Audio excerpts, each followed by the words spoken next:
Welcome to the Tiny Gospel Radio Hour. Today we'll be talking with Ned Hodgman, who's a member of Hermon Presbyterian Church in Bethesda, Maryland. And Ned, you've been telling me a little bit about the history of the church. If you could reiterate some of that for the folks Sure. listening. Of course, yes, David. Nice to be with you today and to talk a little bit about our church, Herman, in Bethesda, Maryland. Founded 1874. As far as I understand it, it was the first Presbyterian church set up in Bethesda. Later, some bigger congregations were created, but it's a beautiful little white clabbered church in a nice setting. And back in the 1870s, it was all farmland and orchards and things like that. It's a beautiful building, and thank goodness it has been. Thank God it has been in place and survived in all these years. Uh, and the location is interesting. We just celebrated the 4th of July, of course, as a nation. And at Herman, there's an informal gathering every 4th of July because our church is at the southern end of the Congressional Country Club, which is one of the Washington area's fanciest and biggest country clubs.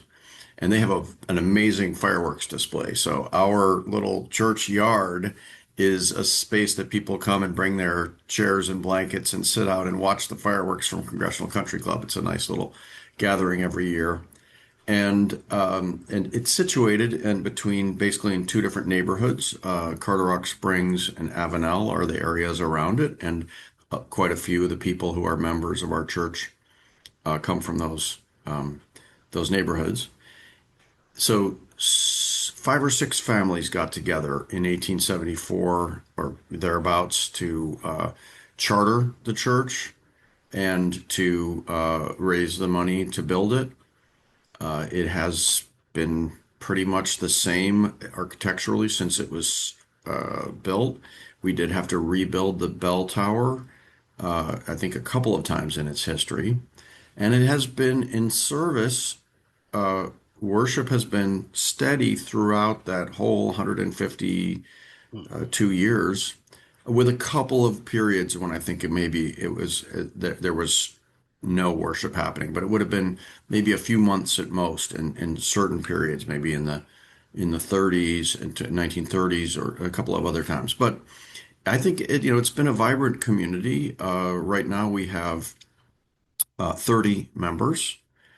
We have usually 20 plus people in church every Sunday, and we have everything that you could desire. We have music, we have wonderful preaching, active members, and the session, which I'm clerk of session currently, is a group of people who are really committed to the church. So it's a nice community, and one where I think, are learning to be Christians every Sunday, and hoping it lasts throughout the week until the next Sunday. Absolutely.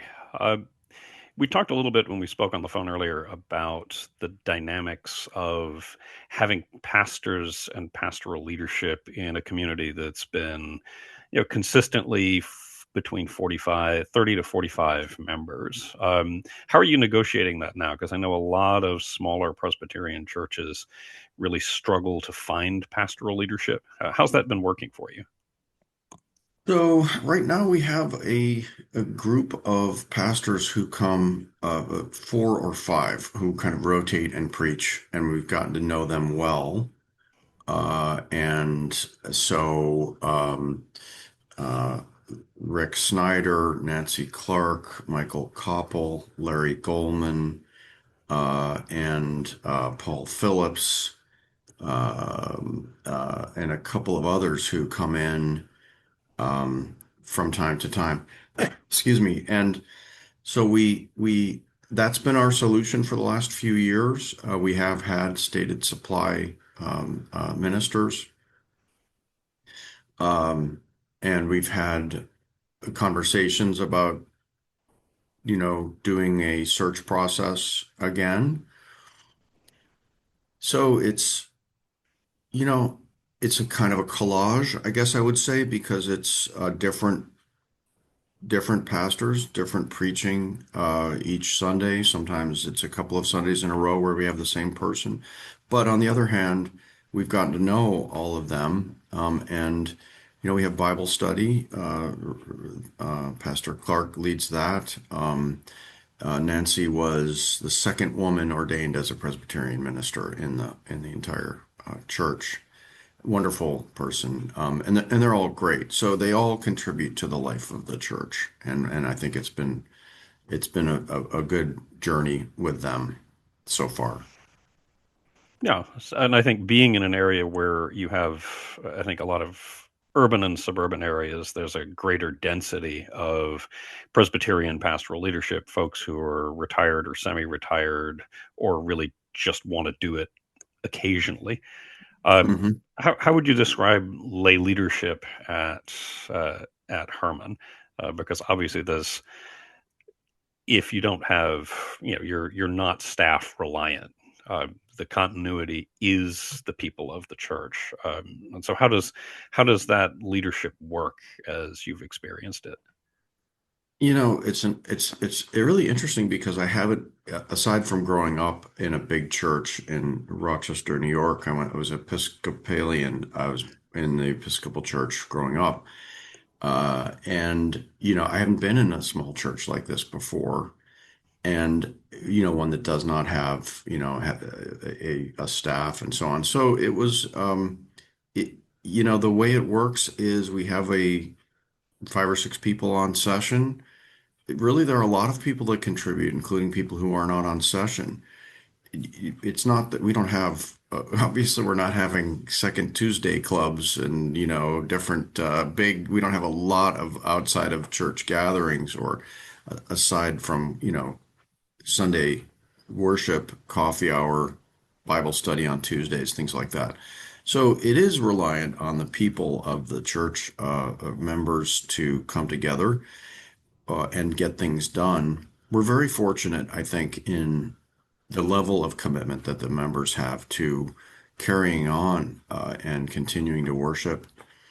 Um, I think an answer to your question about how we manage the church, it's funny that it makes me reflect on one of the things that happens in worship every Sunday when we have prayers of the people, and the prayers come from every person, different times. It just seems like people do see it as a spiritual home, and so they're willing to do the work on the administrative side to keep things going, pay the bills and so on, without the leadership of a full-time pastor and staff. Yeah, so it's very lay oriented, and you're paying the bills, you're managing the facility, you're really managing the direction of the church as a group of laity, and um, does the pastor ever get to ring the bell, or is that entirely a lay function? I think they should if they want to. We certainly would not be against that. And I was wondering, based on your experience, if I just ask a question, Sure. it is it isn't that a Presbyterian thing to be sort of laity shaped, and isn't that part of our tradition, would you say? I think it's one of the great blessings of a Presbyterian tradition. The idea that most of the leadership comes from the laity, and that the distinction between the uh, your ruling elders, which you are, and a teaching elder, which I am, is should be conceptualized as relatively flat. And the reality when you move into a larger congregational dynamic is that you have the needs of an organization. So you really do start to step into executive and managerial roles in the pastorate. Mhm. And the great blessing, at least as I see it, in a smaller congregational setting, is that the pastoral roles should be just the traditional ones. You're preaching and you're teaching scripture as a teaching elder. I've really tried to focus my energies on on worship leadership, on preaching, and on teaching and guiding and generally supporting the folks who do the actual work, which are the leaders of my small church. And my task is not, I am not the chief executive officer. Um, I am, yeah, I mean, like support staff, sort of the spiritual janitor. That, the task is to, I'm there to make sure things sort of work and to be an encouragement and a support. And most of the energy comes from the laity. And everything I've read in what makes for healthy small churches that stay small and stay healthy is that pastors have to see themselves that way. And that can be rough on the pastoral ego, but it's a necessary thing for a small church Mm-hmm. thriving, Mm-hmm. Mm-hmm. I in can my see that. experience. Yeah. Um, Yeah, and so in our situation, we are getting occasional new members as well. So it's interesting when you have new people join. It's you get one new member and it's a 6% rise in membership, so things like that.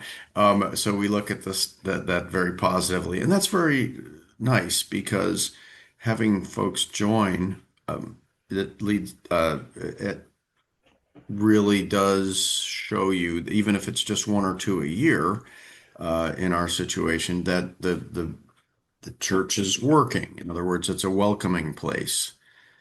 And I had the opportunity to attend a meeting at the National Capital Presbytery about the church in America, overall churches in America, and sort of what's happening with church populations. And it's interesting that they talked about one very stark reality is that this was about 2 months ago, I think, and at the meeting, they had the stated meeting of the presbytery at the same time, and before that they had some training and teaching.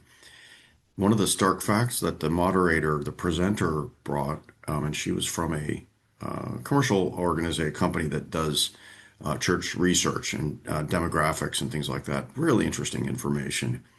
There's a group of people in America who, when asked what would it take to get you to go to church, and they say there's nothing that would get me to go to church. That number of people has grown, especially after COVID. It has, for many people, it has ceased to be a thought that maybe I should go back to church or maybe I should come to church. Now, are we to despair because there's this group of people who feel that way? Well, there was always a group of people who felt that way. And on the other hand, one of the interesting things that the presenter stated was that when people are asked questions about what might get them to come or their perceptions of the church that might persuade them to be more positive about it, was that it's a welcoming place. It's a place where you can meet other people. It's a place where there's some social activity and a chance clearly to talk and be part of something. So if we in our little group are managing to get a few new members every year, it's about a lot more than just filling out as clerk of session, filling out the form that says how many members joined and everything, which by the way, I struggle to do that administrative work. And I've got a few people helping me in the church. Thank you, Barbara. Okay. Thank you, Andrew. Okay. Just getting a shout out to them. get those thanks out there. It Yeah. is definitely a thing, because the key is not like what the roles say, particularly in smaller congregations. It's who participates, who engages, and who's part of that organic lattice work of the community. And for that to work, because small churches can close themselves off, and those stick around till everyone is done, and then they pass on. But a church that's welcoming, that lets people in, that has places of entrance, even if it's committed to remaining small, it doesn't. You know, Hermon doesn't have a 12-year plan to get to 1,000 members, Right. that Right. sort of thing, or a 5-year plan. Uh, Right. it still can be inviting. And in your experience, I mean, you came from a larger congregation, and I mean that was your, the Episcopalian experience in a larger church. Um, what was it that drew you in back in 2018? That was the sort of the door that you entered when you came into Hermon. Well, it has to do with my personal situation at the time, really. And I've shared with a number of people in my congregation about how this happened because it was funny. I used to living in Bethesda, not too far from the church, so I knew about it and I knew it was there, but I hadn't been going to church, period, and for quite some number of years. And I would be out on a Sunday mowing the lawn or playing with my kids or something, and one of my neighbors would go by, and a couple that attended our church, and one of them would roll down the window, the wife of the couple, and she would say, "Hi, Ned, we're going to church."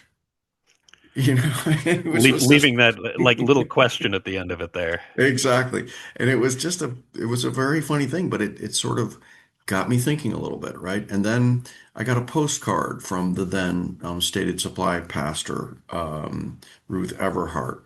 And it was a very, welcoming, and it was good. It was marketing, right? It was marketing. And I took that postcard and put it in my desk drawer and left it there. And then every now and then I'd open the desk drawer and I'd see this postcard. So in my personal journey, what happened was I was going through some very big changes in my life. And I was feeling dislocated and lost. And so I said, why don't I give it a try? And so I walked up to the church, which was about a mile away. I sat in the back. I was overcome in the first few weeks, every week that I was there. I'm glad I was sitting in the back.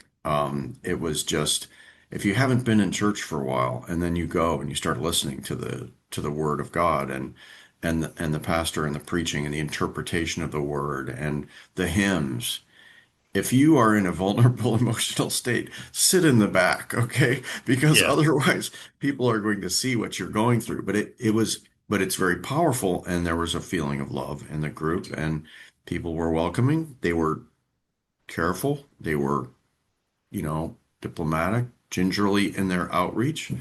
There can be, you can be a little too welcoming in a little church like that, or any church, and people don't come back because No, they absolutely. you know, Absolutely. I think if there's a risk in a little church, especially if you're viewing every new person who comes through that door as this person is, they're going to save the church.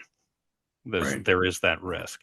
And yeah, if that's your approach, rather than this person is here because they're looking for worship, they're looking for a place to experience God's presence, they're looking for a community of care and support that comes out of Christ's teachings. If you don't approach them like that and you approach them as an object or as something that's going to get you something, it yeah, for some reason it has a tendency to drive people away if they it's yes, yes. it's like going into the water with a drowning man. It has that feeling. Yeah, yeah. And It's a little bit like reaching out. It's not reaching out, it's grabbing. It's yeah, sort it's of kind of we're grabbing you, as opposed yeah, to you're here, you're welcome, yeah, and and we're going to let you take this at your pace. And I think little right. churches that understand who they are comfortable not being too aggressive, but doing things like Ruth Everhart did. Ruth was actually my predecessor at Poolsville. Oh, how interesting. Okay. Yeah, Yeah, yeah, I think she had yeah. intended to retire after she left, and I think she was at Herman Right, after I was right. already in Poolsville. But Yeah. next time I see her, I'll have to say, "Hey, that card you That's sent out? You probably don't, but right. Yeah, and then of course the role, but we shouldn't minimize. We're talking about the laity and how this is driven by the members and how much yeah, the work that we do to keep everything going. But we shouldn't minimize the role of pastors and our pastors who are tracking people's prayers. We do have one of our pastors is in charge of pastoral counseling. And that pastor's name is on our bulletin that's sent out every week, so people know that they can call and have somebody to talk to. And then this rotating group of pastors who have been helping us, uh, they are welcoming people when they come in. They are making an effort, and the so, as well. But in a way that I think, and if I think about my own story again, that's really the only one that I can competently talk about. It seems like the fact that I wasn't grabbed and people didn't, sort of it comes from a place of maturity, that the people who came in were spiritually mature or had been through some different situations, A, in their own lives, and B, in the church, that they had a feeling that they shouldn't overdo it on the welcome, but were very welcoming, just actually welcoming, and it was great. And so in a lot of ways, I look and I think, well, I spend a lot of time on this and I'm doing all this busy work. Sometimes I feel that way about the role of clerk of session. I'm not going to I sugarcoat I can't imagine why you would feel that way. it. Right. So, and just dealing with personalities, and we're all different and so on. But if I look back and I think about the changes that it has wrought in my life, in just good feeling and knowing people and thinking about the Bible, and thinking about Jesus Christ and the apostles and people in my life, and sort of the cumulative effect of listening to the prayers, listening to the hymns, and listening to the sermons. It has a cumulative effect. And so what I guess we would hope for is that in welcoming, first of all, it isn't about new people. It's about who's in the room on a Sunday. That's all that it's really about.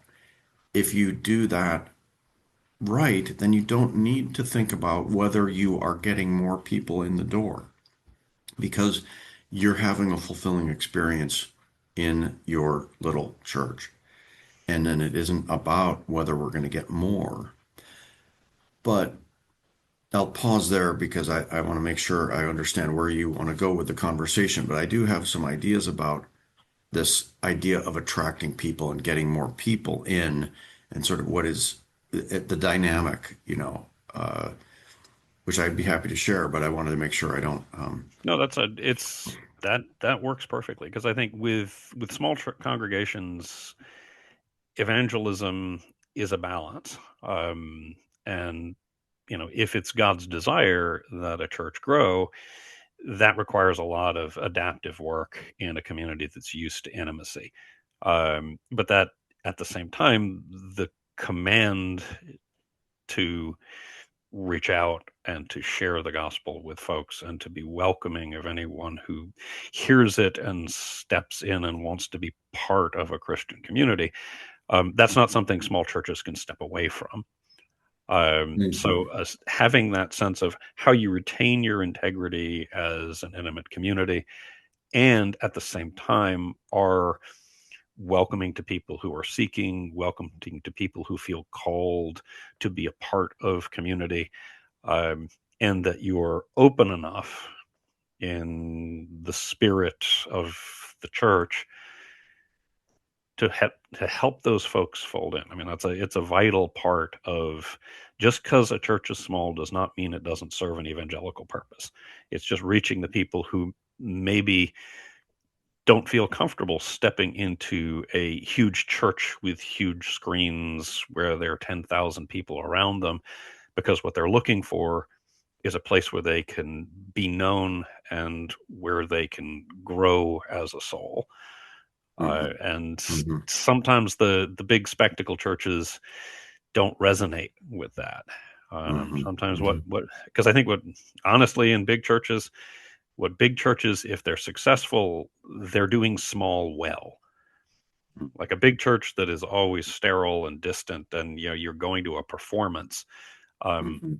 that's not going to last. The large Mhm. congregations that are successful know that they need to have places of intimate connection between people where you can really get to know and walk with people in their personal faith journeys together.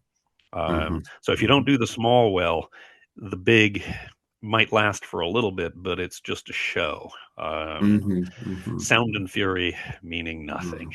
Mhm. Yes, Um, yes. Yeah. or Yeah. clashing cymbals, as the Uh-huh. Apostle Paul might put it. Uh-huh. Uh-huh. So tell me a little Yeah. bit more about. I think to lead into that, the point was there a point where you've been attending for a little while and you're like, now I know that this little place is going to be a blessing that I want as part of my life. Yes, there was. And I think in a lot of these situations, you can't actually pinpoint when. I mean, sometimes you remember a day, right? I do remember the day that I stepped into the church, definitely. Yeah. I remember the walk to the church. I remember that. But more like somebody suggested I become a member. So I became a member, and when I became a member, I repeated the vows of membership and the statements of membership, and these were dramatic words, right? That I wasn't used to saying things like I will do my best to. I'm not quoting them well, but to carry the word of Jesus Christ. Do I recognize Jesus Christ as my Lord and Savior? Well, that's a complicated question for me, but in church I answered yes, and I think that that answer is not a final answer. One is always struggling. I'm always struggling and thinking about these things. But there was a moment when I decided to become a member, and that same decision has been made by a number of people after me, after I joined. Every year in our community, we've had two or three people who have joined. So it means that people are getting that point where they think yes. And I think it has happened after regular attendance, and after the word of God and the feeling of community has sort of seeped into their minds, their hearts, that it takes a little bit of time. And so yeah, it was a gradual process, and after which I became a member. And then they grabbed me and put me on session and helped put me in charge of this other, something else, and these other things. But actually, I'm just kidding. It was all done in cooperative, spirit. Yeah, And we typically we give about 6 months at Poolsville before we really, or at least when we get to the next cycle of having to suggest who might want to be on session. right, right. Nominating committees go to the new folk. It's yeah, yeah. So you'd The said you had thing, more thoughts on like how small churches can integrate people, how evangelism works in the yeah, smaller yeah. community. So say more about that. Yeah, so interesting things that happen in our little church. For example, when we moved to having several pastors, right? And that's where we are right now. And we may be in this situation for a long time. We may make a decision to try to pursue having what I think of as a spiritual leader in a pastor, an actual pastor who is leading a flock. We may move in that direction. But this question of we need more people is always kind of in the background. We're sort of worried about it. This idea that the church might die. It's been around since 1874. We've got to keep it going. And so, now the church did have more members. I think it probably had in the 70s and 80s, probably had, 75 or 80 members, maybe more. And there were 30 to 50 people in church every Sunday. They had music. They had a band that played for a number of years, depending on there were different things that Mhm. happened over the years. But this urge to, if we do something to promote the church in order to get more people to come, it's in my view, it's probably not going to work. If you do things as a church to celebrate the community that is part of the church and make it work for the members of the church, then it may end up attracting people. It may end up creating that welcome. So I've benefited from the point of view of my fellow parishioners. Uh, conversations about this. And one of the conversations, one of the things is, for example, that there are people who are very positive about having several pastors who preach. They like that, and I also like it. Although I'm sort of the opinion that we should try to find a pastor for the church. But I also know that if anybody in a group of 30 and it has a group of 10 or 12 people who are really doing everything for the church, if anybody tries to force their opinion through, it will create tension that will be very harmful to the church. And so there's no benefit to, you have to let things evolve. You have to let things evolve naturally, and then they will happen naturally. And change will come naturally instead of being brought by someone who has a vision that they push through. Because unfortunately, in a large church, this would happen. In a small church, it will happen. If we're not caring and loving to one another and conscious of other people's points of view, people will cleave off. They will stop coming. And that has happened, not recently in our church, but it has happened in past years. And I've heard about things like that where there was an argument and somebody stopped coming. Well, that's very sad if that happens because the the point is actually not to have those arguments, you know. That's how we learn to be Christian is to be caring and loving to one another. And these words are easy to say, David, you know. It's Yeah. not as easy to do. And I'm not a perfect practitioner by any stretch. So, but what I was thinking is about, you know, the church has these desire to do events and do things that we think will attract people. Probably it's great if we do these events. What's nice is not to feel like they have to end up with us getting 5 new members or something like that. Because I think that will lead to the wrong kind of behavior and wrong kind of welcome, as we were talking about before.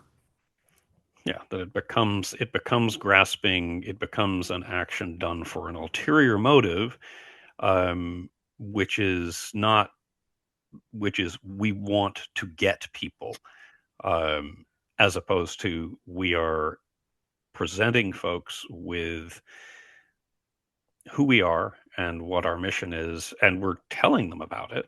We're being very clear, but we're going to do this sequence and it serves the purpose of adding to membership in an institution rather than creating new relationships and creating new connections. And the small church tends not to respond effectively to things that are inorganic. It's organic, free range Christians in the little church, Nice, um, nice. Uh-huh. where you don't have, you're not using programs and processes to gather folks in. It's just not, it doesn't resonate, because small churches are more like families or more like tribes or clans or other familial groupings. There's a way in, but it's relational. It's about connection that is more authentic and that takes time. And Hmm. Hmm. abrupt changes, like in any family system, a sudden abrupt change that's imposed can be really disruptive. Hmm. Hmm. And so, Certainly. Yeah. so Would it's oh, go on, go on. I want to ask you what you think about people who come to Christmas and Easter. And just a moment. I'm sorry, I had a work call there. No, no worries. Um, you know, people come and the church is full at Christmas and it's wonderful, right? Yeah. Uh, and there are people who come every Christmas, and I get the sense that they're kind of interested in our little church. And and I'm just wondering, do those people ever become members? Are those the people who might have a moment where, you know, they're coming every Easter, they're coming every Christmas, especially Christmas? You know, the 5 o'clock Christmas Eve service, it's wonderful. I hope you can come sometime. You know, we go out after the service and everyone's holding a candle and we go out and we sing Silent Night, then we sing Joy to the World.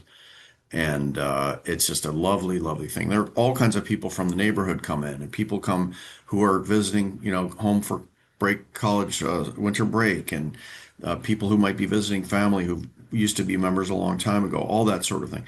My question is, do you think those people might, and we're not going to try to recruit them, but do you think that some of those people might eventually have that sort of moment where they say, I need to go somewhere where I can get some spiritual nourishment. Do you think Yeah, I think you're. they might come in the door? I think they might come in a door, whether it's the door of the particular small church.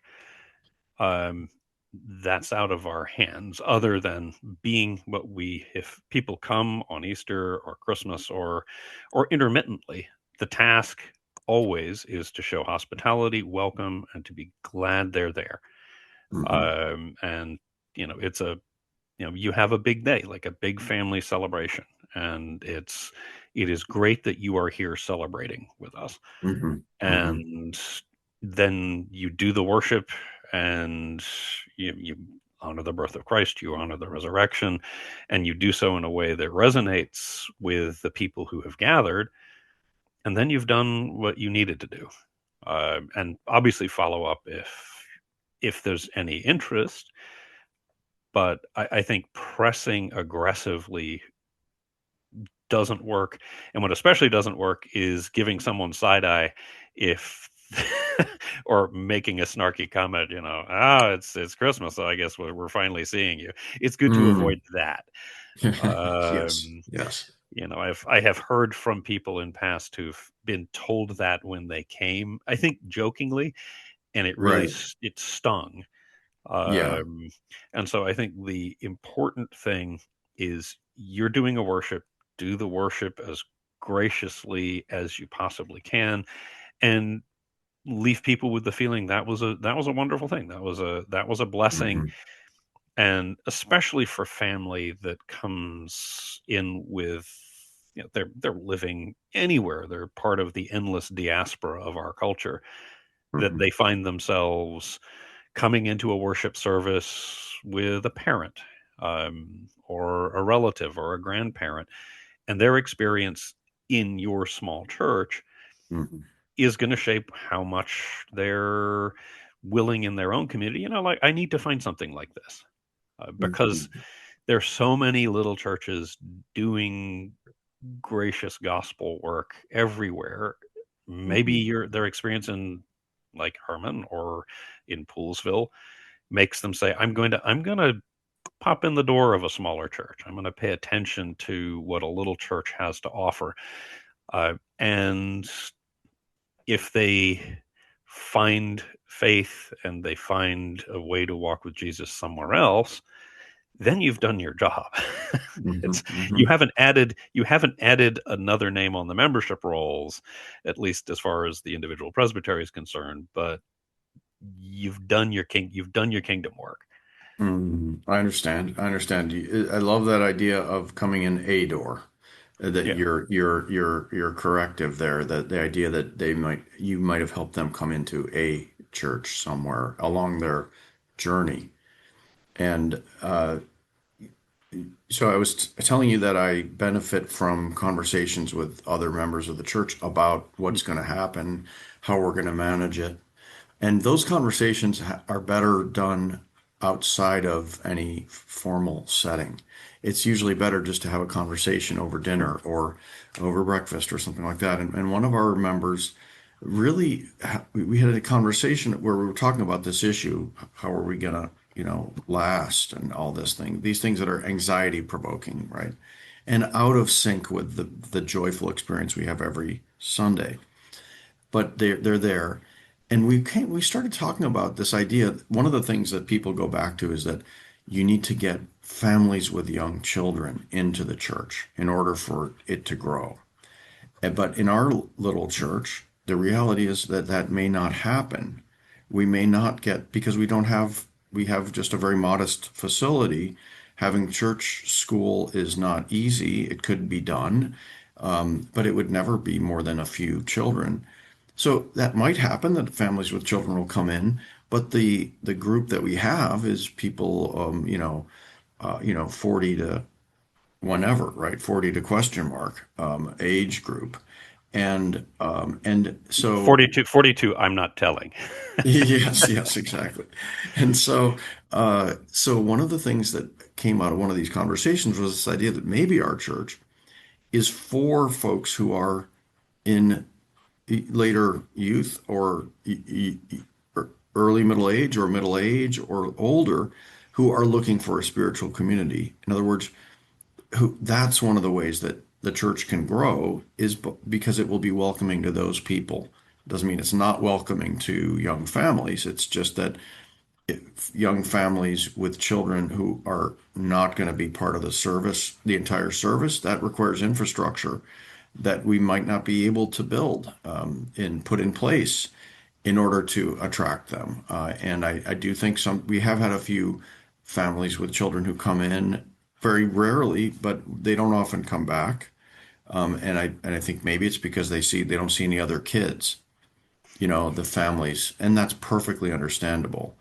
Yeah, it Uh, is. And there's, I think, as you said, Ned, the worship is, and the church is the people who are there.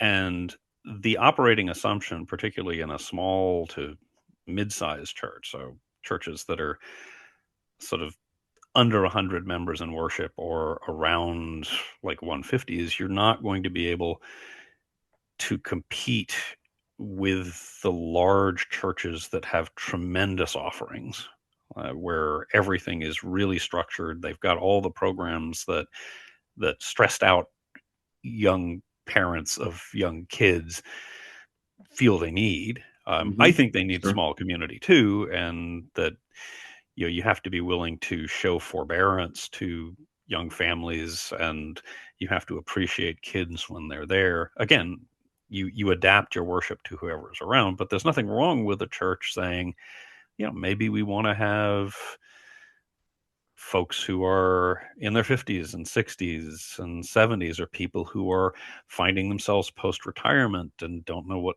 or trying or Mhm, rediscovering themselves after mhm, retiring. mhm, And the assumption that, well, young families are just going to stay in the church doesn't mhm, really reflect the dynamics of our culture or our economy, because what mhm, happens with young families is they move. mhm, And they move around continually. It's not once you get a family in, they're settled and they stay. That's not the dynamics of our economy, unfortunately. mhm, Most mhm, people are in diaspora, which makes it very mhm. difficult to settle in locations. Yeah. So if you're finding that that there's an attraction for people of a certain age, great. Then you're attracting people of a certain age, and Mhm, that's excellent. mhm, And mhm. there's nothing wrong with it. There wouldn't be wrong with a ministry that really drew in seniors in a little Mhm, church, where mhm. they're like, I'm Sure. I'm not looking Right. for a big church. I'm looking for a place where I can find community as I'm retired and find other people who are living in the same experience that I am. Right. Right. And So, it also might be empty nesters. yeah, As long as we think about, empty nesters who are encountering a change when their children are no longer at home and maybe they have a bit of an empty place in their life. Is a possibility. And so I think it's really just being open. And then you never know. It could be that a young family would come in and they want to have their children in the service with them. And there's not going to be church school because it isn't realistic for a little group like ours to have that set up. That's okay. So and that's okay. you have some children, you have some babies crying, you have some children interrupting the service or fidgeting or whatever. That's part of the experience, right? If Yeah, we it's have and I younger think children. absolutely, and it's one of the blessings of being a smaller community is if you're open to that. It's having a new child disrupting your service is like having a Thanksgiving dinner where the first grandchild is crying, Hmm. Hmm. and that's a blessing. It's Hmm. not, as Yeah. long as a small community says, "All right, well, this is a change, but this is a great change," and Yeah. a little Yeah. bit of, it sounds like your cadre of experienced pastors know if a kid's crying in church, yeah, you can fold it into the sermon, and then Hmm. you've been preaching long enough that if someone's like caterwauling in the background, you can just keep going, and it's Yeah, yeah, fine. yeah, yeah, and maybe the same for the people in the pews. That they have a welcoming attitude. They understand that any new member, young or old, is going to bring their own proclivities and behaviors, and just being open to that. It does seem like maybe that is what has helped us, get a few new members. Tell me about, if I could ask you, one of the things Sure. that I think about in this situation is uh, the epistles and the fact of the growth of the early church depended so much on these pockets of worshipers around, in the old world, in Palestine, and in these.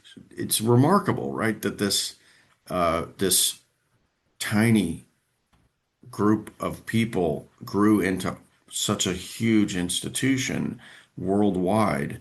And it did it in part through little churches like ours. I mean, you think about where these, in Ephesus or in help me out here, Pastor, help me out in with some. in in Ephesus or in Thessaloniki or Right. in Yeah. any one of the places that the Apostle Paul visited, that Yeah. really it started always small, Hmm. and that's because that's a place of intimacy and welcome. Folks gathered in, and, and I would, as much as I will occasionally in my own writing cast a little bit of shade on large corporate churches, there's a role for that. There's a Hmm. place for that as it grows.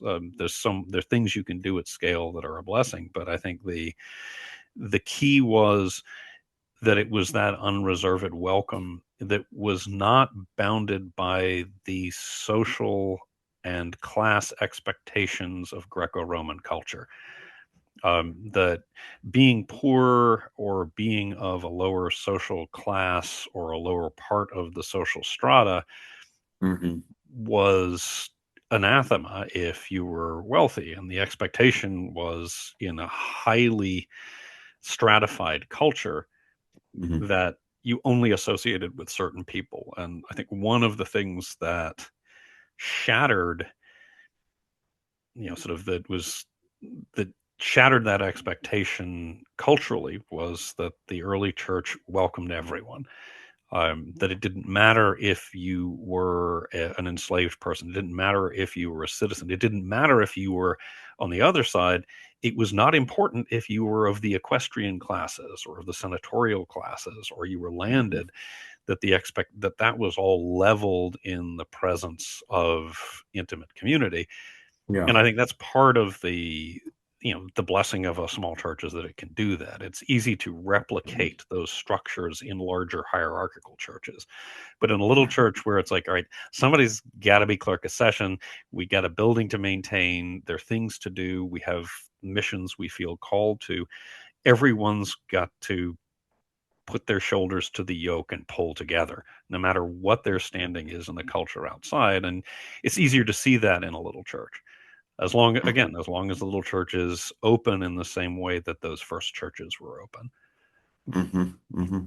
So. So I mean, and certainly that's, looking at my congregation, which draws all across the political spectrum and people whose employment ranges from sort of more traditional white collar you know, to just working folks who work with trucks. Hmm. Hmm. That those boundaries that the society places on us, these are the only people we're supposed to interact with, Hmm. really that falls away. Hmm. And Hmm. which is what the spirit's meant to do. I think if Hmm. that's present in a church of any size, then the church is doing what it needs to, and I think that's in that's countercultural enough to be inherently attractive.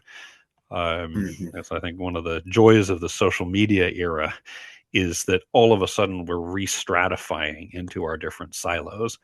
Mm. And a little Yeah. church is it's all about face to face. And it's like, all right, I know you and I disagree about this. but we have to figure out a way to get along with each other and to Hmm. find the grace that will bind us in connection. Hmm. Um, Hmm. and it's that countercultural dynamic, I think, that's so important about the small church. Hmm. Hmm. Hmm. Yeah. One of the many things I think is so important about the small church. Yeah. Yeah. It's a challenge to keep that atmosphere alive in the church and in the polity in the group of worshipers. But it is something that you have a chance to renew it every Sunday. Yep. So. Every Sunday, every time you go and do mission work together, would send 3 or 4 people off to Hmm. a food Hmm. bank. Yeah, Every yeah, we've every been doing time, yeah, that. That's a great point. That is part of our, even in a smaller group, you can still, we have had a longstanding participation in a women's shelter in Rockville called Rainbow Place, where yeah. and every month 3 or 4 people go, prepare food, serve. And it's funny, you don't think about these things as the the things, the ties that bind, or you don't think about that little activity as something that is nourishing people or keeping them part of the congregation or causing them to want to come back. But probably it is one of the important elements. That laboring side by side is an important thing, and it doesn't have to be something, particularly in a small church. You don't need to have ownership over it. You can be out there in the community. I think it helps because you're out there in the community. Like, we're a group of people from this church, and we are here because we're going to help you do that, and that Hmm. get you out in the world and connecting, and sort of it's like it's like saying, as you drive by, hey, we're going to church. Yeah, that was very effective. Yeah, Yeah. yeah. Any other questions you have, Ned, as we get close to time? Um, if what do you do if certain people have in a small congregation have certain things that they want to accomplish in mission? But it might be that it's just a personal conviction, like somebody has an interest in a given school or a given shelter or a given program in the community, but it doesn't really meld with what other people think we should be doing or spending the church's money or time on. How do you address something like that? Because we have interesting ideas that come up from time to time from different parishioners about things that we should do to help the community, but they don't always land because other people don't see that as the key thing that we should be doing. I mean, I think there the spirit of the church makes the choice. My feeling whenever I'll have someone come to me and say, "Hey, here's this new idea I've got. Let's try it." My response is always, "Great, organize it. Gather folks. Like, see how many people, both within the church or outside of the church, that you can interest in doing this. And if you can make it happen, then great." Um, and I think there it's the energy of the spirit or the community, as the spirit works through the community, that makes something happen, because you can bludgeon your way to a new initiative, but really it has to be something where once you light it, it just catches. Mhm. Um, in the I've been at Poolsville now for about 17 years, and in that community, there have been all sorts of really, I mean, genuinely heartfelt suggestions about new missions and new things that we could be doing. And many of them have started and fizzled, and then that's okay. Or the idea's been there, and there's really not been any energy around it.